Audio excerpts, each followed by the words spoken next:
So what are the players you think should start the game for Nigeria tomorrow? I think that's where the worry is. I think that's where the worry is, I must say. It's part of my confidence. I just hope that Coach Gernot Raw is looking at some of the things that a lot of the fans have been saying. It seems to have made up his mind about the goalkeeper, so there's really nothing I could say about that. In midfield, that's where the problem is. The combination of players. A lot of people have complained about Genyo Nazi, have complained about even up front Victor Moses. Some say Odion Igalo. I don't have a problem with Odion Igalo. I felt he's been denied of service, so I'll probably still leave him up front. I'd love to see Oganekare Etebo play. That's one player. I don't know whatever he has done to the manager, but I think he should play. John Ogu as well, the coach. I don't want to say that he bows to pressure, but I mean, everybody has to say, why is Ogu not playing? Why is Ogu not? And the last few games that he's played, it's been a calming influence. Now the question is he going to play in midfield? Is he going to play in defense? We don't know. Is the coach going to opt for a three-man central defense? Is he going to go with the Oyibo wall? You know, all of those things we need to look at. And hopefully we won't hear about any injury. But so far, we've not heard about injuries. And just a little tweaking. I'm satisfied with what is. But that midfield combination, and again, captain of the team, Mikel Obi, does he still have the legs? Some have questioned, you know, whether or not he gives his all. I think tomorrow will be a good opportunity. Victor Moses as well. There's no doubting their quality. But you know, we'd love to see them walk their socks off, like we saw the Egyptians do today. Walk their socks off. And if they do that, I'm very sure we're not going to lose. Talking about other teams, so how would you assess the chances of other African teams at the World Cup? Yeah, you know, before today, I thought aside from Nigeria, that our best chance was probably with the Pharaohs of Egypt, and well, Mo Salah not playing probably added, and they lost. Some said inexperience, but that's the nature of the game. Football, it happens sometimes. We'll see what Morocco will be able to do against Iran, but it's not the fact that Egypt lost. I still feel that the African teams would do well. Maybe 2 out of 5, or 3 out of 5 gets into the next round. Our Channel Civil Sports correspondent Yemi Adebayo, thanks for joining us on Network Thanks Africa. for having me. In the meantime, the King of Morocco is insisting that his country must bid for the 2030 World Cup.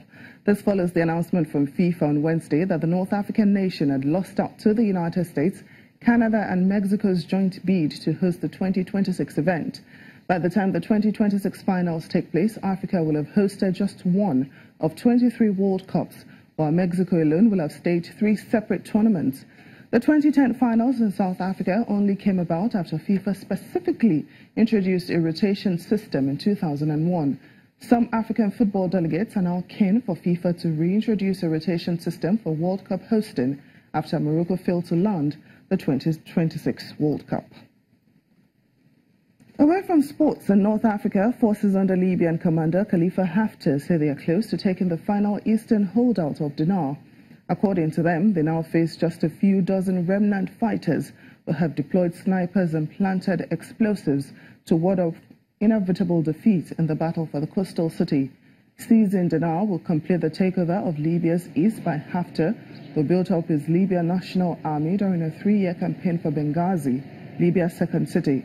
But the Dinar fighting could also undercut UN-led efforts to stabilize Libya by reconciling eastern-based factions aligned with Haftar and rival groups located in the country's more populous west.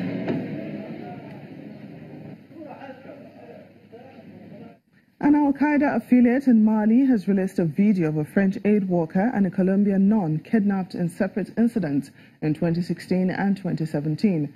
The video was posted by the JNIM group, which has been linked to the kidnapping of at least 6 Western hostages in recent years. It shows Afro Sophie Petronin, a French aid worker who was kidnapped in Mali's restive northeast in late 2016, being cared for in a tent-like structure by fellow captive Gloria Navas, who was abducted in early 2017 in southern Mali, near the border with Burkina Faso. Both women address the camera directly, one after the other. Petronin speaks through tears to her son and to French President Emmanuel Macron, saying he promised to protect every French citizen. Navas addresses Pope Francis, asking him to intervene for Petronin, which she says is truly sick.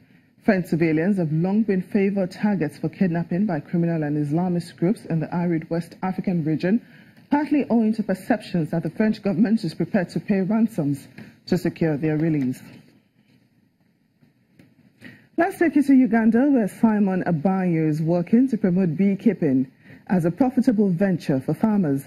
The entrepreneur started keeping bees when he was a teenager and has gone on to own a company that produces and processes honey today. Abayo also trains farmers on how to produce quality honey. Take a look. Simon Abayo watched his parents struggle to raise him and his 8 siblings as a young boy. This, he says, pushed him to find a way to generate an income and help with the family upkeep when he was a teenager. Abayo went on to make 4 traditional beehives and would sell honey harvested to his neighbors after school. Today, the 29-year-old runs a sizable farm known as Delta Bees in Bushenyi district, western Uganda. Started in 2013, the business now produces over 1,200 liters of honey every year from its 273 modern hives. I raise some small money in the holidays when I'm going to school. For me, I could have some little money to help me get something to eat. And I loved the independence in monetary terms at a younger age, though it was due to the family economy that it was not favoring. But of course, I needed my personal. Beekeeping is fast becoming a profitable activity in parts of the continent, thanks to high domestic demand for honey and other products such as bee wax used to make candles. Beekeeping is also proving to be an innovative way to protect forests. The farm harvests its honey 3 times a year, making about $3,000 annually. Abayo says he wants to promote honey production in the country, having seen the benefits of the business firsthand. He also buys raw honey from over 800 farmers and processes it at a farm. Next 5 years from now, we want to have 10,000 beehives that are owned by company. We are signing contracts with farmers of trees who, in case you have your tree plantation, sign a contract with you as a company. We put our beehive for the next 5 years, then we keep on paying you. So we want to have 10,000 beehives. On an average, in each beehive, we are expected to get 10 kilograms per beehive. Delta Bees also makes and sells beekeeper suits used to protect people during harvesting. The farm sells honey packed in various quantities at its shop. Delta Bees currently provides employment for 11 people.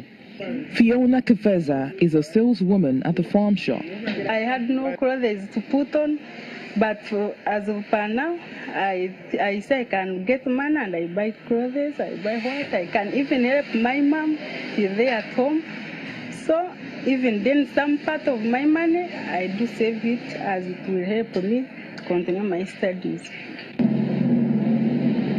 Abayo is working to expand his business and reach more Ugandans with his honey. He also plans to start exporting honey to clients in parts of the continent in future. Still to come on Network Africa. Our Africa Tech segment takes a look at the role of technology in healthcare. Please stay with us for details.